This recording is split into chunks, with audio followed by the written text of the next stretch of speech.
Bucky Barnes a fait une licence de philosophie? Si vous avez vu Thunderbolts, vous avez dû remarquer que notre ex-soldat de l'hiver a cité un philosophe de la manière la plus chic qui soit. À l'occasion, je vous mettrai un petit coup de polish. Comme quoi, il a plus à offrir que des biscottos qui sont un alliage de chrome et de vibranium. Et hop, pas de combat, pas de blessure. C'est tout. Ouais, c'est un combat, mais... Psychologique? Non, qui se passe dans la tête. Mais qui est donc ce Kierkegaard que mentionne Bucky Barnes? Voici donc 5 faits sur Kierkegaard. Fait numéro 1.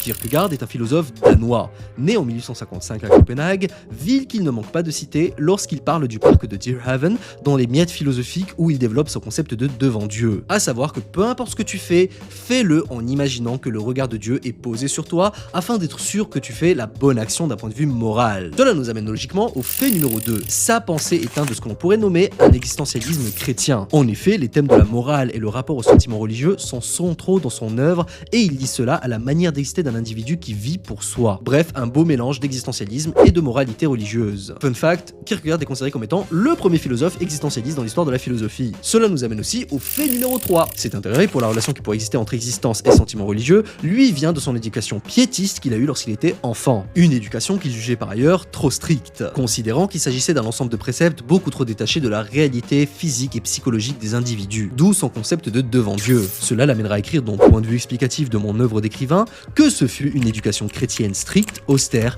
qui fut à vue humaine une folie. Fait numéro 4. Malgré cela, il entamera à 18 ans des études de théologie à l'université de Copenhague afin de mieux comprendre sa foi, l'amenant à développer plus tard des concepts tels que le saut de foi, considéré comme une façon à travers laquelle l'on peut dépasser les limites de la raison en faisant confiance à l'invisible, l'inconnu et l'inexplicable et par conséquent atteindre une réalité plus complexe. Et bien évidemment, sa plus grande théorie est sa thèse subjective sur l'idée de vérité. La vérité n'est pas dans la découverte de faits subjectifs, mais demeure dans la relation subjective qu'a le sujet avec cet objet, la façon dont on se rapporte à ces faits. D'ailleurs, ça en fait un très gros anti-hegelien vu que Hegel considère que seule la logique et la raison permettent de mieux comprendre le monde et d'atteindre la vérité absolue. Et enfin, fait numéro 5, la citation de Kierkegaard dans le film est en réalité « La vie doit être vécue en regardant vers l'avenir, mais elle ne peut être comprise qu'en se retournant vers le passé. » Cela signifie que le sens des choses nous est révélé qu'à la suite d'une expérience subjective complète et d'un retour introspectif vis-à-vis de toutes les expériences que l'on a vécues en tant que sujet. Et pour vous, quel est le super-héros le plus intéressant d'un point de vue philosophique? Pour plus de philosophie dans les mangas, n'hésitez pas à vous procurer mon ouvrage Manga Philo, disponible dans toutes les Fnac mais aussi sur Amazon.